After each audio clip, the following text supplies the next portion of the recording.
My phone rang while I was folding my son's old shirts, and the man on the line thanked me for taking out a loan I never asked for. I remember saying nothing at first, just listening to the hum in the background of the call and the faint scrape of fabric between my fingers. The shirts smelled like dust and soap, the same way they always had, and for a moment I thought if I stayed quiet long enough, the voice would realize he had the wrong person.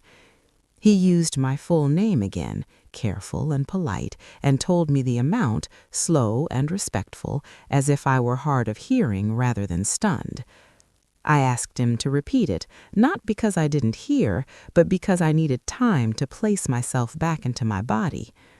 When he finished, I thanked him and said I would call back. My voice sounded calm, even to me. After I hung up, I sat on the edge of the bed holding one shirt in my lap, the blue one my son wore the summer he learned to drive, and I waited for something loud to happen inside me. Nothing did. The house stayed quiet. Outside, a neighbor's radio played softly through an open window, a song I didn't recognize. I folded the shirt carefully and placed it on the pile, then another and another, until my hands began to ache. I did not cry. I have learned over the years that crying is not always the body's first response to pain. Sometimes it chooses stillness instead, as if moving might make the truth more real. I went to the kitchen and made tea I did not drink, watching the steam disappear and thinking how strange it was that my name could be used so easily, printed and signed and approved, without my body ever being present. I told myself there must be an explanation that did not involve betrayal. I told myself children make mistakes, that paperwork can be confusing, that someone somewhere had misunderstood. I did not call my son. I did not want my voice to carry questions I wasn't ready to hear answers to. I sat at the table where I eat every meal alone and thought about how long it had been since anyone asked me for help directly.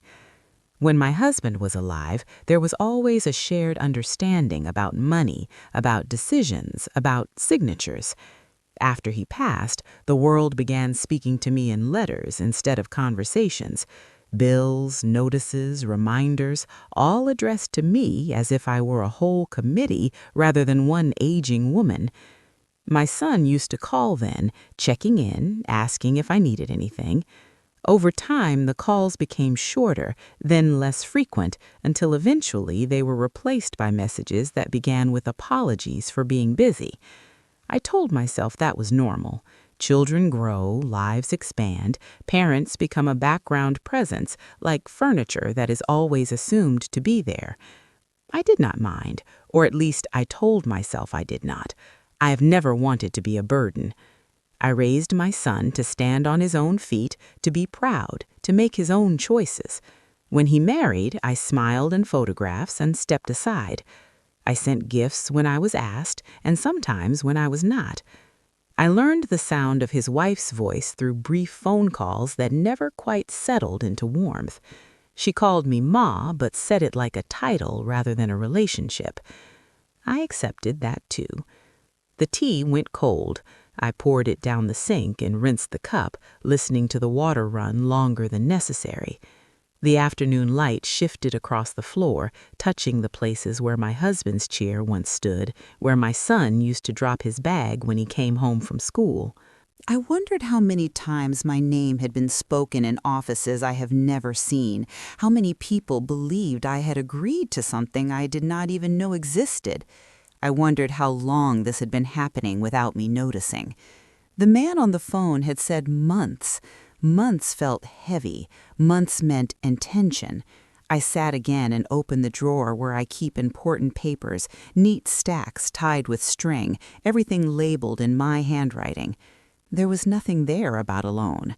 No copies, no notices, no warnings. I felt a small, precise ache settle behind my eyes. Not grief yet, but recognition. This was not confusion. This was something done quietly, efficiently, with confidence that I would not look too closely. I thought about my son's voice the last time we spoke, how tired he sounded, how quickly he said goodbye. I thought about the way he avoided certain details when he talked about his life now, as if keeping them vague protected us both. I told myself again that there must be a reason, that perhaps he planned to tell me, that perhaps he believed he was helping in some way I could not yet see. I stood up and walked through the house, touching familiar surfaces, grounding myself in what I know. The sofa arm worn smooth, the door frame where I marked his height each year until he outgrew the space. I have lived long enough to understand that answers rarely arrive all at once. They come in pieces, often when you are not looking for them. That night I slept lightly, waking to every sound, my mind circling the same quiet question without letting it fully form. In the morning I checked the mail with a care I had never needed before, half expecting more envelopes to explain what the first had only hinted at. I did not call my son then either. I wanted to be sure of what I was standing on before I spoke. I wanted the ground to stop shifting under my feet. Instead, I folded the rest of the shirts, placed them back in the drawer, and closed it gently, knowing that something between us had already been unfolded, whether either of us was ready to look at it or not. The next few days passed with a softness that felt false, like walking on a floor you know will creak but doesn't, and each morning I woke with the same careful breath, checking whether the weight was still there before I opened my eyes. It was. I went through my routine slowly, washing dishes that were already clean, watering plants that did not need it, giving myself reasons to move without having to think. I did not call my son. I told myself I was waiting for the right moment, though I did not know what that meant. In truth, I was listening for something else first, some sign that the call from the bank had been a mistake that would quietly correct itself. Instead, another letter arrived, then another, each one polite, each one addressed to me with the same certainty. They explained timelines and balances and responsibilities in language so calm it felt almost kind. I lined them up on the table and sat across from them as if they were people I needed to understand, noticing how my hands no longer shook when I touched the paper. I have lived long enough to know that fear does not stay sharp forever. It dulls, and in dullness it becomes more dangerous because you begin to think you can live with it. My son did call once during that week, his voice cheerful in the way people sound when they are hoping not to be asked anything difficult. He spoke about the weather, about work being busy, about plans he and his wife were considering. I listened and answered where I could, keeping my own voice even, measuring each word. When he paused, as if waiting for something, I said nothing. The silence stretched, thin but unbroken, and eventually he filled it with another small detail, then said he had to go. After we hung up, I sat with the phone in my hand and felt the distance between what was said and what was not grow wider. I wondered how many times he had practiced speaking to me like that, how many times he had decided what parts of his life I could handle. Loneliness is not always about being alone. Sometimes it is about being carefully edited out. I began to notice how often I was left out of conversations without anyone intending harm, invitations that arrived late or not at all, decisions made for me, not with me. Even kindness can be a form of dismissal when it assumes fragility instead of asking strength. I went to the grocery store and stood longer than necessary in the aisle with tea, reading labels I already knew, listening to other people talk about their plans. A woman nearby complained loudly about her mother-in-law needing help again, and I felt something tighten in my chest, not anger, but recognition. I paid for my groceries and walked home slowly, my bag lighter than it should have been, as if the weight had shifted somewhere else entirely. At home, I sorted through old photographs, not because I wanted to remember, but because I needed to see continuity, proof that my life had been lived in full sentences, not fragments. There was my son at 7, missing a tooth, leaning into me with a trust so complete it almost startled me now. There was his wedding day, his smile wide but distracted, his hand firm on his wife's back, as if anchoring himself to something new. I remembered standing at the edge of that day, smiling when asked, stepping aside when not, telling myself that love sometimes looks like absence. I wondered when absence had turned into assumption. The bank called again, another voice, another careful explanation. This time I asked questions. How long? How much? What documents? The woman answered patiently, and I could hear keys clicking as she pulled up information tied to my name. She said everything had been verified properly, that the signatures matched, that the payments so far had been consistent. I thanked her and hung up, then sat very still, letting the words settle. Verified properly, matched, consistent. These were not accidents. That night I slept even less, my mind turning over moments I had dismissed too easily. The time my son asked for a copy of my identification, saying it was for paperwork that would make things easier later. The way he brushed off my questions with a smile, telling me not to worry, that he had it handled. I remembered feeling relieved then, grateful even, that someone else was willing to take responsibility. It is strange how trust can be used as a shortcut.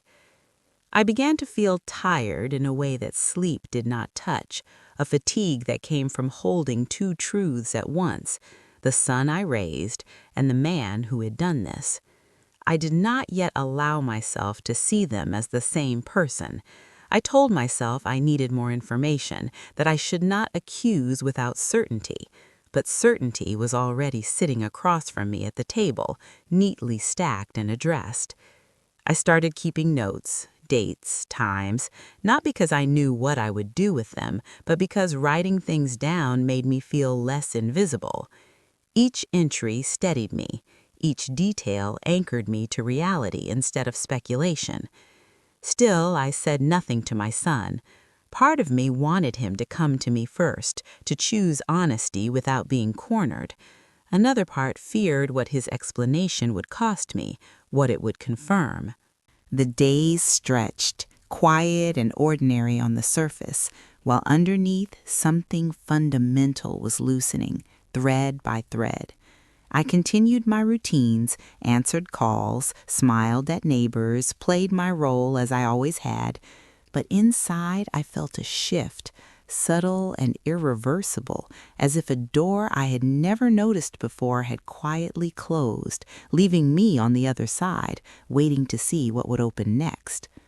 The invitation arrived on a Thursday, tucked among bills and advertisements, its envelope heavier than the rest, cream-colored and carefully addressed in handwriting I did not recognize. I stood by the door longer than necessary before opening it, as if waiting for permission from the quiet house. Inside was an announcement for a celebration, not a wedding, but something close to it, a formal gathering to mark my son's promotion and his wife's new business venture, words arranged to suggest success that had finally settled into place. There was a small card inside asking for confirmation, and at the bottom, in smaller print, a note saying they hoped I would come, that it would mean a lot to have family present. I sat down with the envelope still open and felt a brief, unwelcome lift inside me, a thin strand of hope tugging upward before I could stop it. Hope is stubborn like that. It finds cracks even when you think you have sealed them. I told myself the invitation meant something, that perhaps this was the moment my son would speak, that perhaps the loan, whatever it was, would be explained in a way that returned things to their proper order. I imagined a quiet conversation in a corner, his voice low, apologetic, mind steady and forgiving. I imagined relief. The idea of relief can feel almost like truth when you want it badly enough.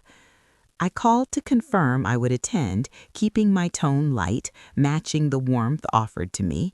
My son sounded pleased, surprised even, as if he had not been entirely sure I would say yes.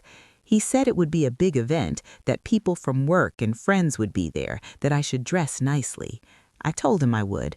After we hung up, I stood in front of my closet and looked at dresses I had not worn in years, fabric preserved for occasions that rarely came. I chose one that still fit well enough, a soft color that did not draw attention. I pressed it carefully, my movements deliberate, my mind working quietly in the background. In the days leading up to the event, I noticed myself rehearsing silence, practicing what it would feel like to be present without demanding answers. I told myself there would be time later. I told myself this was not the place. When the day came, I arrived early, standing just inside the venue while staff moved around me with purpose. The room was decorated with restrained elegance, tables set neatly, a banner congratulating my son and his wife hung prominently at the front. I took a seat near the side, not hidden but not central either, where I could observe without being observed too closely. People began to arrive in clusters, laughter filling the space, glasses clinking. My son spotted me and came over, kissing my cheek, introducing me to colleagues as his mother, his hand resting briefly on my shoulder. He did not mention the loan. His wife smiled, her expression polite, distracted, already turning to greet someone else. I told myself again that there would be time. As the evening progressed, speeches were made. My son spoke confidently about hard work and partnership, about building a future together. Applause followed, warm and generous. I clapped along, my hands steady, my smile practiced. When his wife took the microphone, she thanked supporters, mentors, and family, gesturing broadly. She spoke about sacrifices made along the way, about believing in dreams even when resources were limited. Her eyes passed over me without stopping. I felt a small tightening then, a recognition that I was present but not counted. It was subtle, easy to miss, but I have learned to pay attention to what is not said. After the speeches, people mingled. A woman I did not know approached me, smiling brightly, and said it must feel good to help your children get started like that, to be able to support them so generously. I asked her what she meant, my voice calm, curious. She laughed lightly and said, "Oh, everyone knows you helped them secure the loan, that it was smart to use family credit when banks can be so difficult."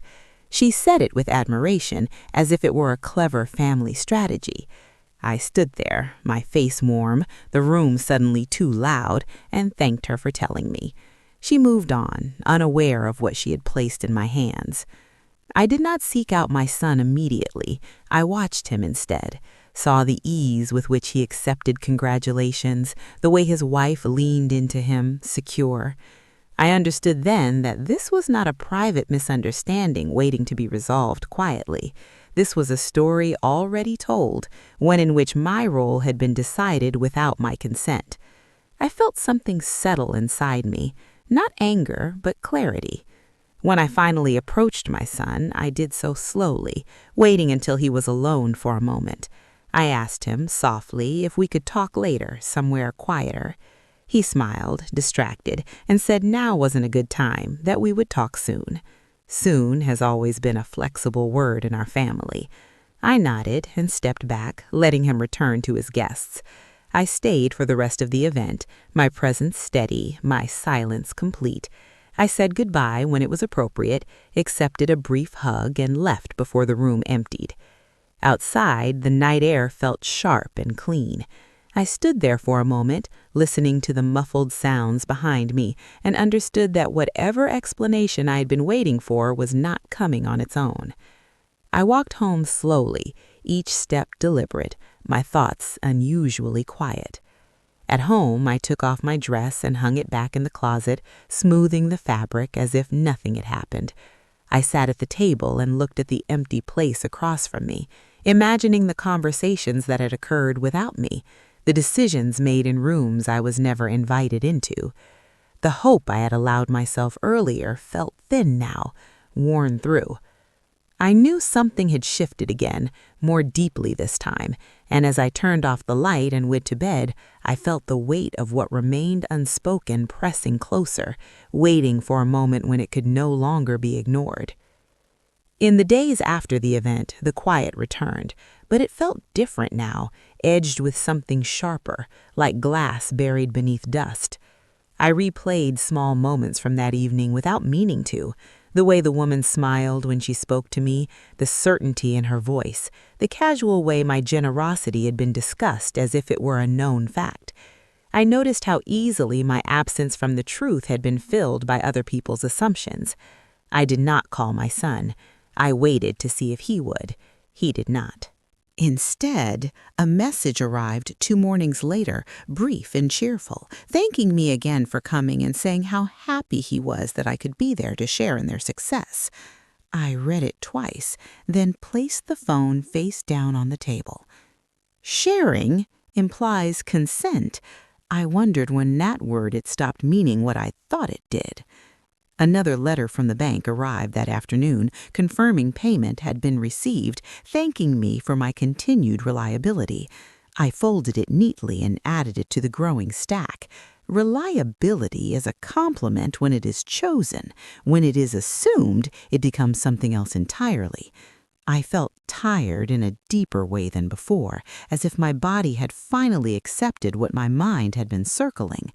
Still, I did not reach out. I wanted to see how long the silence could stretch, how much could be said without words. A week passed, then another. During that time, I attended a small family gathering for a distant cousin, a modest affair with folding chairs and simple food. My son and his wife were there. We exchanged greetings, nothing more. At one point, his wife was speaking animatedly to a group near the window, and I heard my name. I did not mean to listen, but the sound of your own name has a way of pulling you in. She was talking about how hard it is to start something new, how lucky they were to have support, how not everyone has parents willing to step up financially. Someone laughed and said I must be very generous. She smiled and said, well, some parents understand that helping their children is an investment. I stood there holding a paper plate, my appetite gone. No one looked at me. The words were not cruel. They were worse. They were confident. I felt exposed in a way I had not before, not through accusation, but through erasure. My presence was unnecessary to the story being told about me. I left early, making an excuse about being tired. On the walk home, I felt a heaviness settle that was close to grief, but not quite. Grief usually comes with acknowledgement. This felt like something quieter, more isolating. That night, I dreamed of standing in a room where everyone spoke in my voice, using my words, making promises I had never agreed to, while I stood mute in the corner. I woke before dawn and lay there listening to the house breathe, realizing I had reached a point I could not move past without speaking.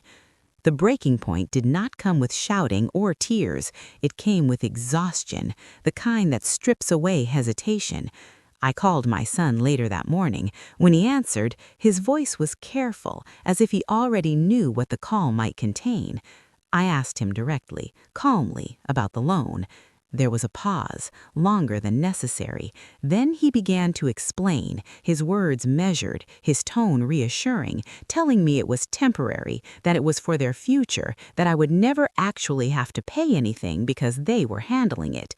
He said it made sense at the time, that my credit was stronger, that it was easier this way. Easier? He spoke as if describing a practical solution to a shared problem. I listened without interrupting, noticing how he avoided certain phrases, how he never said he was sorry. When he finished, he waited.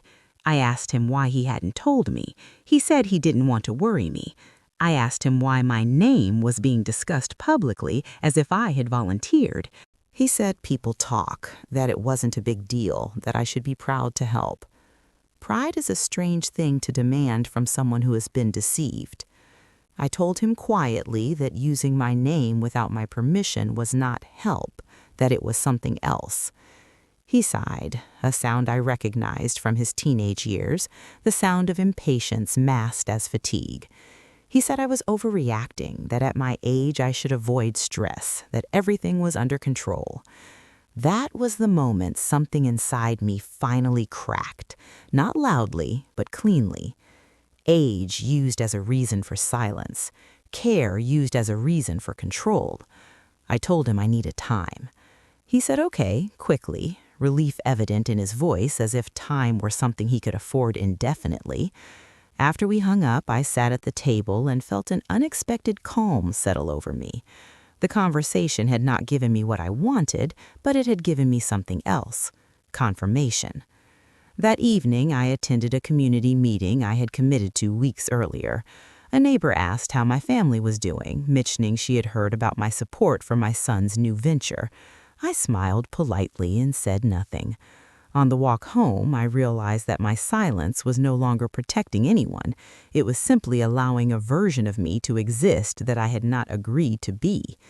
The humiliation I felt was not about money. It was about being rewritten. That night, as I prepared for bed, I looked at my reflection longer than usual, noticing lines that had formed gradually, honestly, over time. I thought about how much of my life I had lived carefully, responsibly, with intention. I understood then that restraint is only virtuous when it is mutual. Lying down in the dark, I felt the unresolved weight press closer, but beneath it was something new, something steady, waiting for the next step, whatever it might be. After that call, I stopped expecting anything from him, and in that absence, my days became strangely orderly. I woke at the same hour, ate the same simple meals, walked the same paths through the neighborhood, but my attention sharpened in ways it had not before. When you stop waiting to be considered, you begin noticing how things actually function. I noticed how often my phone stayed silent unless a payment reminder arrived. I noticed how conversations with neighbors drifted toward assumptions about my generosity, how my name had acquired a meaning that no longer belonged to me. I did not correct them, not yet. There is a time for speaking, and there is a time for listening carefully enough that you know exactly what words will be required later. I gathered the bank letters into a single folder and placed it in the drawer with my important papers, aligning the edges until they were neat. I began writing down dates, amounts, names of people I had spoken to, not because I had a clear destination in mind, but because clarity begins with order. Each note steadied me, each fact anchored me to something solid. I thought often about my husband during this time, about how he approached problems with patience, never rushing toward solutions before understanding the full shape of what stood in front of him. He used to say that urgency belongs to people who have not thought things through. I found myself moving with that same deliberation now, allowing the situation to reveal itself without interference. My son called once, checking in, his voice casual, as if our last conversation had resolved something. I answered politely, briefly. I did not bring up the loan, neither did he. The silence between us settled into a pattern, familiar and distant. I began to see it not as neglect, but as choice. I attended my usual activities, smiled where expected, listened more than I spoke. People tell you more when they believe you are harmless. At a small gathering, someone mentioned how clever it was for young couples to use family credit to get ahead. I nodded, neutral. Inside, I noted how easily cleverness replaces ethics when the person affected is not present in the room. I started reviewing my own finances carefully, something I had not needed to do in such detail before. I checked statements, balances, timelines, confirming what I already suspected, that my life had been quietly entangled with obligations I had never agreed to. There was fear there, of course, but it was contained, manageable. Fear loses its power when you look at it directly. I found myself thinking less about confrontation and more about responsibility, not the kind imposed on me, but the kind I owed myself. I have lived independently for many years now, making careful choices, preserving stability. That had not changed. What had changed was my willingness to assume good intentions where evidence suggested otherwise. One afternoon, I visited the local library, not for distraction, but for information. I sat at a table near the window, sunlight falling across old wood, and read quietly, taking notes in the margins of a small notebook. No one paid me any attention. That anonymity felt freeing. I understood then that preparation does not always announce itself. Often it looks like nothing at all. I returned home and cooked dinner, a simple meal, eating slowly, tasting each bite. There is dignity in maintaining your routines when others assume you will collapse into complaint. My son's wife sent a message that week, thanking me again for my support and saying they were grateful everything was working out so smoothly.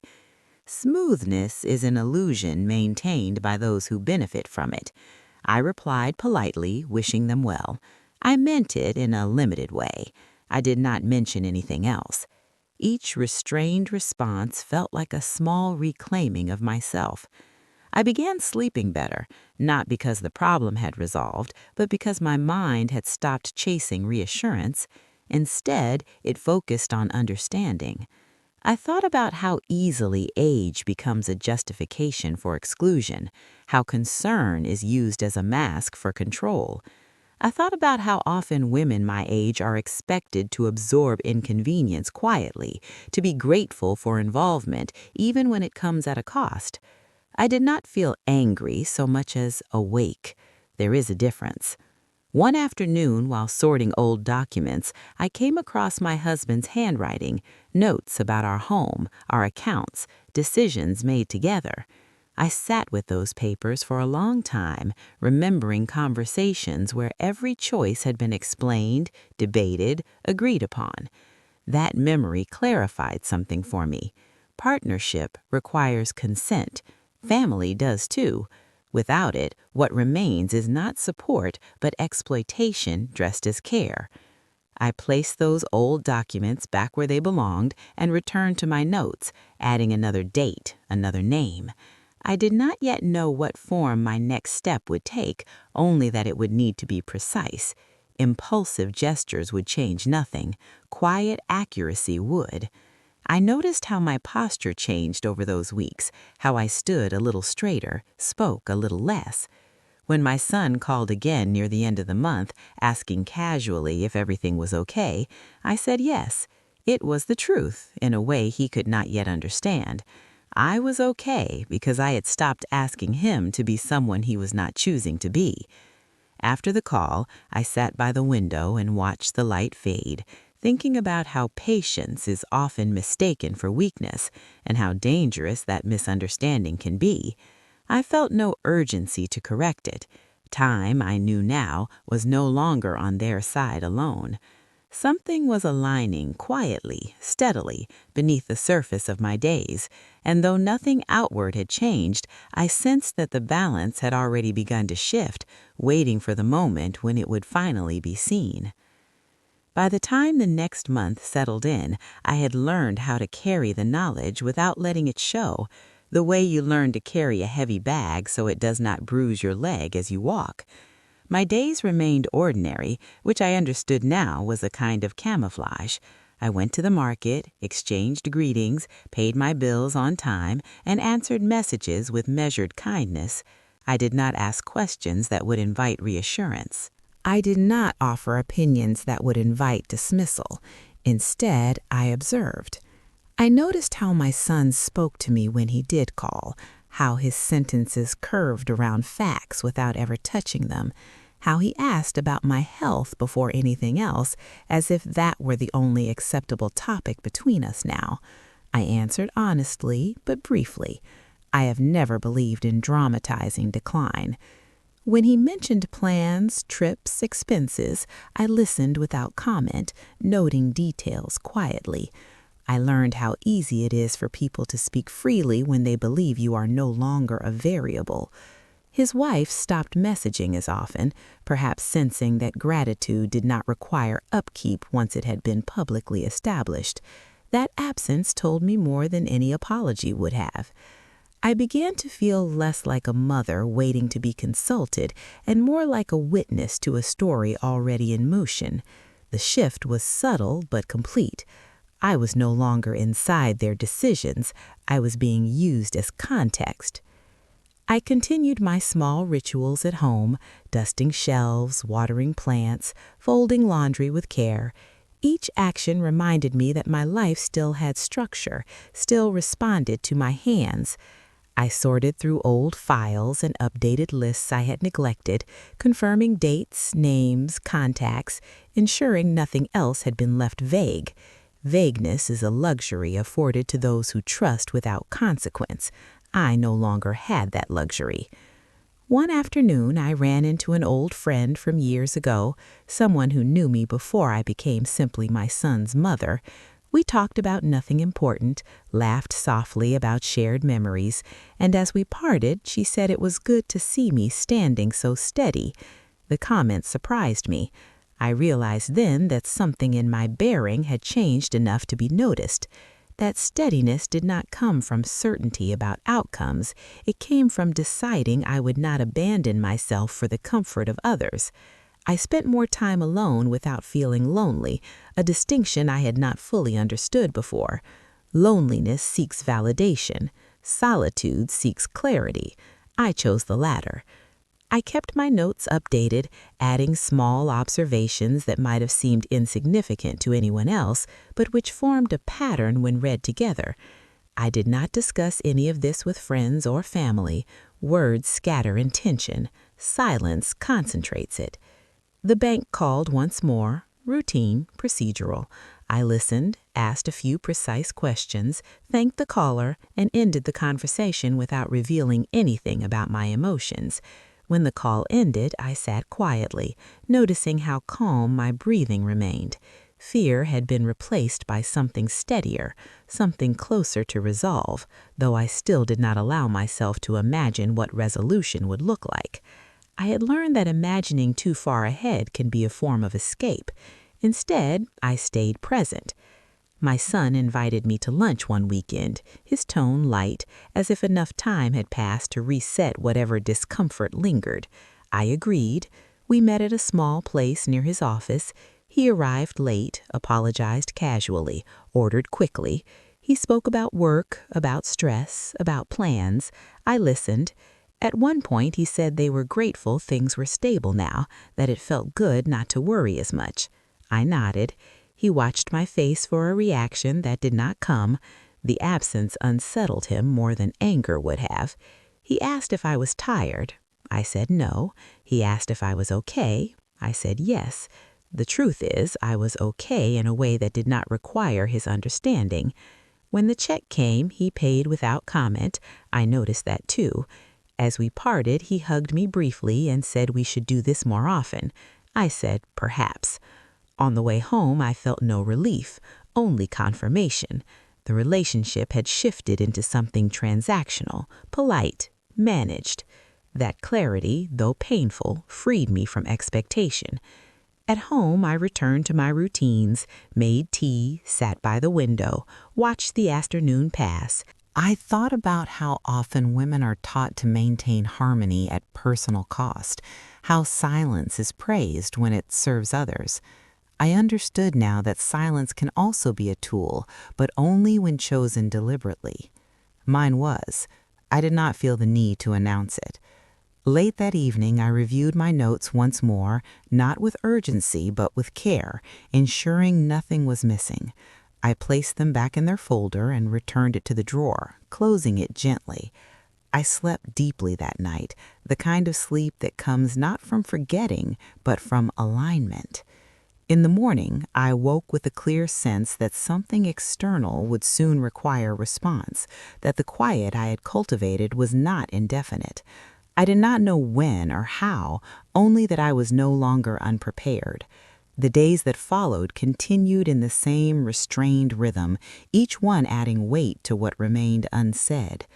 I understood now that the truth does not always need to be chased. Sometimes it moves toward you on its own, carried by systems and consequences that do not bend to family narratives. When it arrived, I intended to be ready, not with anger or accusation, but with facts arranged so carefully that they would speak for me. Until then, I remained where I was, calm on the surface, attentive beneath it, aware that the next shift would not come quietly, and that when it did, it would change everything, whether anyone was ready to acknowledge it or not. The call came on an ordinary morning, the kind that does not announce change until it is already happening. I was standing at the sink, rinsing a cup, when my phone rang with a number I did not recognize. I dried my hands before answering, a habit I have always kept, as if respect for small things might somehow extend to larger ones. The man introduced himself carefully, his voice neutral, professional. He said he was calling from the bank, but not the department I had spoken to before. This one dealt with verification and compliance. He asked if I had time to answer a few questions. I said yes. He began by confirming my identity, details I knew by heart, then moved to the loan. He spoke slowly, choosing his words with care, explaining that a routine internal review had flagged certain inconsistencies. He did not accuse, he did not apologize, he simply stated that signatures associated with my name had been compared across multiple documents and that questions had arisen. As he spoke, I felt no surprise, only a quiet recognition, like seeing a landmark you have been walking toward for a long time finally come into view. He asked if I had personally signed the original application. I said no. He asked if I had given written or verbal authorization to anyone else to sign on my behalf. I said no. There was a pause, brief but weighted. He thanked me for my clarity and said the matter would now be escalated.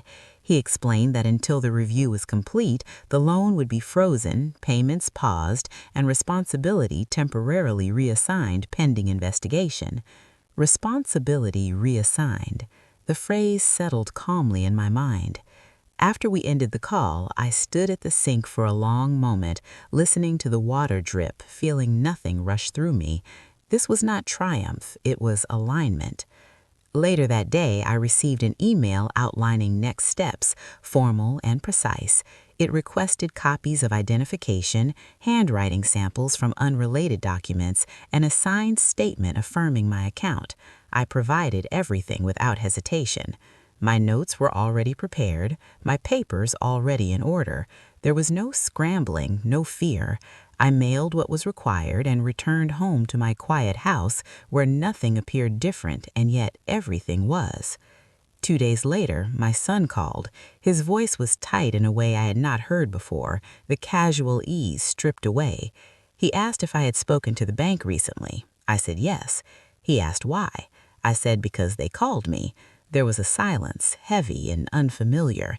He began to speak quickly then, explaining that there had been a misunderstanding, that the bank was overreacting, that this could complicate things unnecessarily.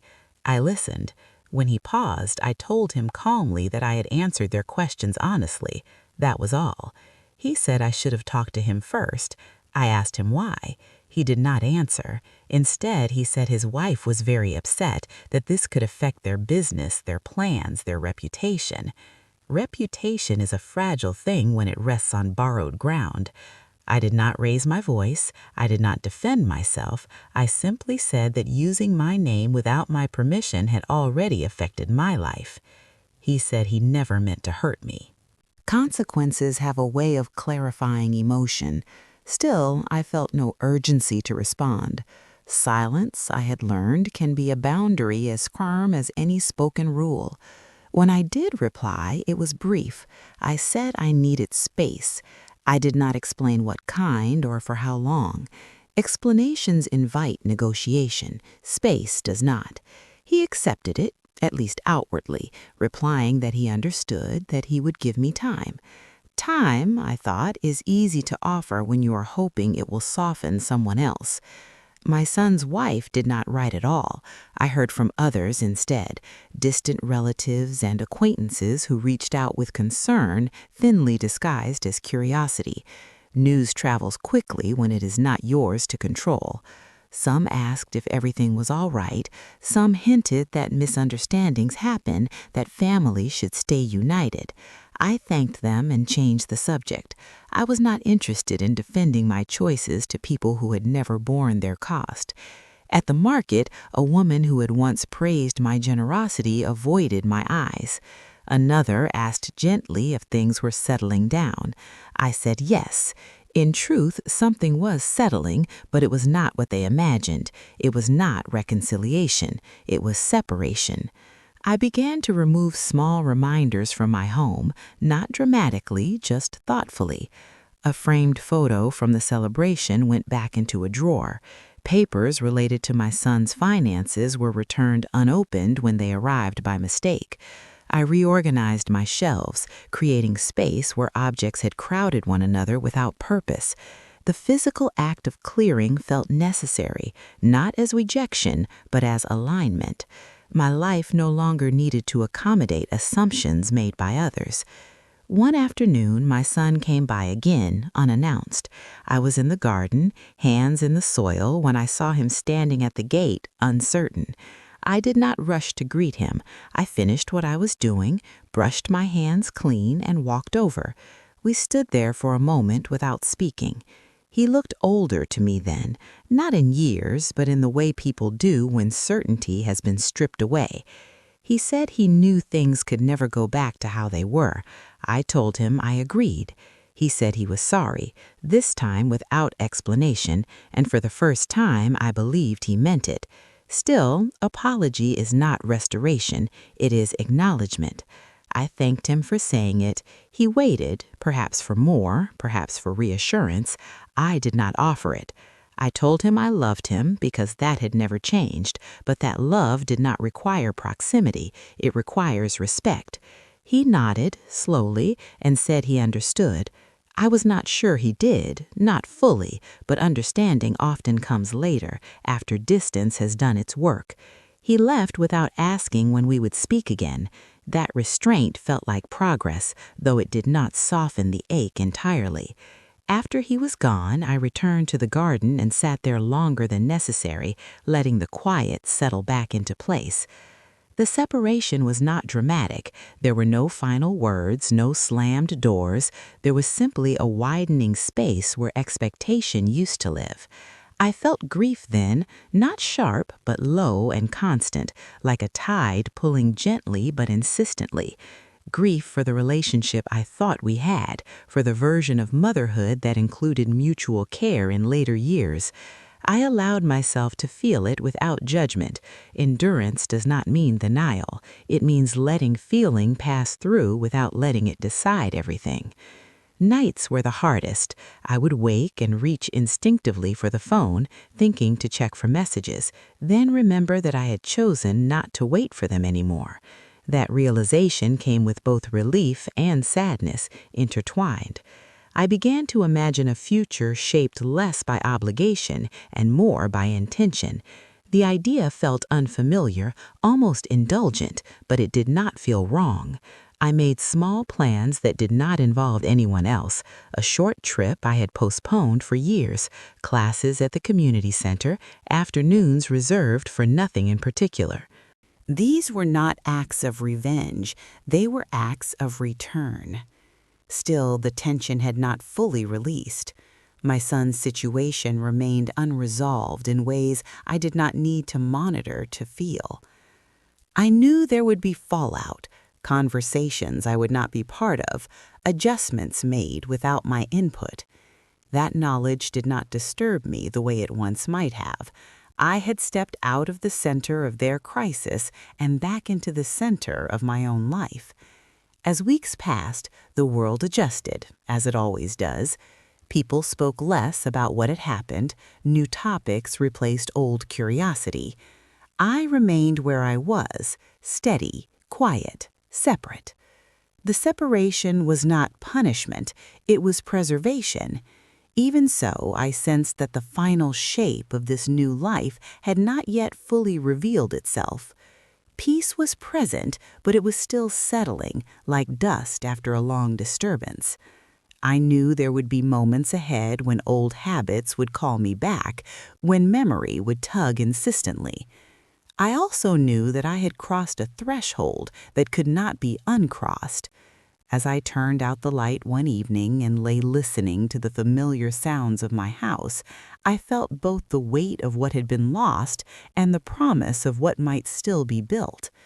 The story was nearing its end, but the living of it was not, and that awareness carried its own quiet, unresolved pull, asking me to decide who I would be now that I was no longer carrying what had never been mine to begin with.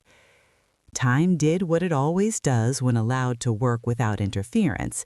It widened the distance gently, without cruelty, and in that widening I began to recognize myself again, not as someone's mother in waiting, not as a signature to be borrowed, but as a whole person moving through her own days. The first real sign of peace came quietly, on a morning when I woke and realized I had slept through the night without dreaming of explanations. There was no heaviness in my chest when I opened my eyes, no need to reach for the phone, no calculation about what silence might mean. I lay there listening to the familiar sounds of the house, the soft creak of cooling walls, the distant call of birds, and understood that nothing was missing in that moment. I made breakfast slowly, savoring the ordinary comfort of it, and ate by the window where light pooled warmly on the table. The world outside continued as it always had, indifferent to my internal shifts, and I found comfort in that continuity. I took the trip I had imagined, a short one, nothing dramatic, just enough to remind myself that I could decide where to go without asking permission or explaining why. I walked unfamiliar streets, sat in cafes where no one knew my history, and felt the ease of anonymity settle around me like a well-worn coat. No one asked about my son, no one praised my generosity. I was simply myself, and that was enough. When I returned home, I rearranged my space further, not erasing the past, but giving it appropriate boundaries. Some photographs stayed, others went into albums, stored carefully, not in anger, but in acknowledgement that memories do not need to occupy every visible surface to remain true. I continued with my plans, joined classes, met people who knew me only as I am now. Conversations felt lighter, not because life had become shallow, but because it no longer revolved around defending my worth. My son wrote occasionally. His messages were respectful, restrained. I responded when I felt able, briefly, honestly. We spoke less often, but when we did, there was no pretense. We did not discuss money. We did not revisit the past. We spoke about weather, books, small observations. It was not closeness as I once imagined it, but it was real, and I accepted it for what it was without trying to turn it into something else. His wife remained distant. I bore her no ill will. Distance, I had learned, can be a form of clarity. The community's interest faded, replaced by other stories, other dramas. I watched that happen with a detached understanding of how temporary attention always is. I no longer needed it to validate anything. One afternoon, while sorting through my papers, I came across the final letter from the bank again, the one that had closed the matter definitively. I held it for a moment, then filed it away with the rest of my records. It did not feel like a trophy. It felt like punctuation. A sentence ended cleanly. Life continued. I thought about how close I had come to losing more than money, how easily my sense of self could have been eroded by quiet assumptions and well-meaning dismissals. I felt gratitude then, not for the ordeal itself, but for what it had clarified. There is a freedom that comes from knowing exactly where your boundaries are because someone crossed them. I began volunteering more regularly, offering my time in ways that felt chosen rather than expected. Giving, I realized, is only nourishing when it flows from consent. I laughed more, not loudly, but easily. I noticed how my body felt lighter, my posture less guarded. Friends remarked that I seemed well. I smiled and said I was. It was not an exaggeration. The ache of loss did not disappear entirely. It softened, settled into something manageable, a reminder rather than a wound. Love, I understood now, does not obligate you to endure erasure. You can love and still step back. You can forgive without reopening doors. These truths did not come to me as declarations. They arrived as lived experience, reinforced each time I chose myself without apology. On an evening much like the one when all of this began, I stood folding laundry, my movements unhurried. I found one of my son's old shirts again, the blue one, and held it for a moment. The memory it carried no longer hurt.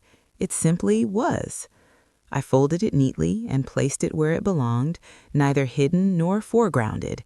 Balance, I had learned, is not about extremes, it is about proportion. As night settled in, I sat at the table with a cup of tea, steam rising gently, and reflected on the quiet strength it had taken to arrive here. There had been no grand confrontation, no revenge, no victory speech. There had only been attention, patience, and the refusal to disappear. That was enough.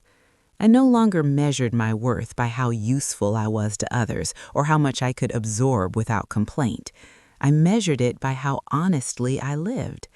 When I turned out the light and prepared for bed, I felt a deep, steady calm, the kind that does not depend on anyone else's approval.